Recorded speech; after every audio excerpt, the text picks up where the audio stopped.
Let's talk about underpaying right now.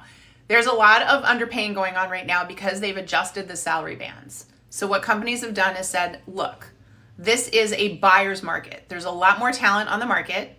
They need jobs, which means they're going to be willing to take the jobs for less pay. That is just how markets work, the law of supply and demand. And so they drop the salary bands, meaning what they're willing to pay for a job comes down.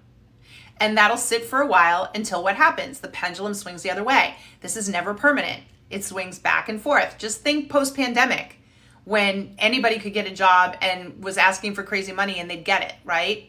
Because companies were desperate. Now it's the other way. So across the board, you're gonna see pay rates down. Here's how you get more money. I'm gonna tell you right now. When you are the standout candidate in the interview process, when you are showing them you are the must-have candidate, when you are making it clear that I'm gonna take the pain and the problems off your plate, that is worth so much to them that they're willing to negotiate more. That is the truth.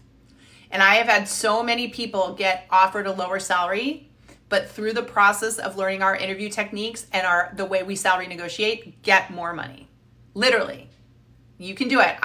Every week I help multiple people salary negotiate at offer stage. And because they've been through our program, they're the #1 pick and the company doesn't want to lose them. And that's how you get more money.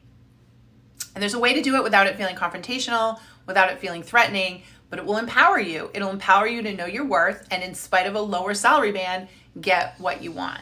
But the only way they're even going to consider you for that is if they're looking at you compared to everybody else and going, oh my gosh, she's way up here. Like everyone else did okay. They were the nice to have candidates. They were pleasant, but this person's the aspirin.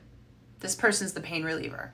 So we will pay extra money because compared to what we saw, they were worth more money. Think about when you shop. Think about when you pay more money for something. It's because the value was there for you. You were like, it was worth the extra dough. Talent is no different.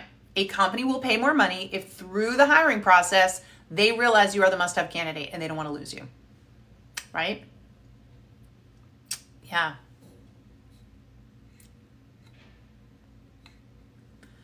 Yeah, and if you're getting interviews and not job offers, folks, I'm going to say it again. You are the nice-to-have candidate. You are not coming across as the must-have candidate. If you are getting interviews, obviously your resume is correct, you're targeting the right jobs, you're getting the interviews, but you're not getting the offers, then what happened was somebody else in that interview cycle came across like the aspirin and you came across like the vitamin. So you were the nice-to-have, right? But you weren't the pain reliever. And these days, we hire the pain reliever. The person's going to alleviate the most pain, solve the most problems, make our jobs easier. So these are techniques that you learn inside Work It Daily in terms of how to communicate that value, especially in interviews. The way you answer interview questions is absolutely critical to defining yourself as the must-have candidate. And so that's what we teach you at Work It Daily. So you are a great candidate for Work It Daily if you're getting interviews, but you're not getting offers.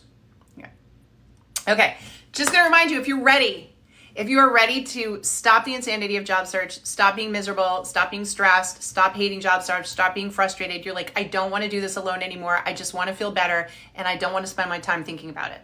Great, come join Work It Daily.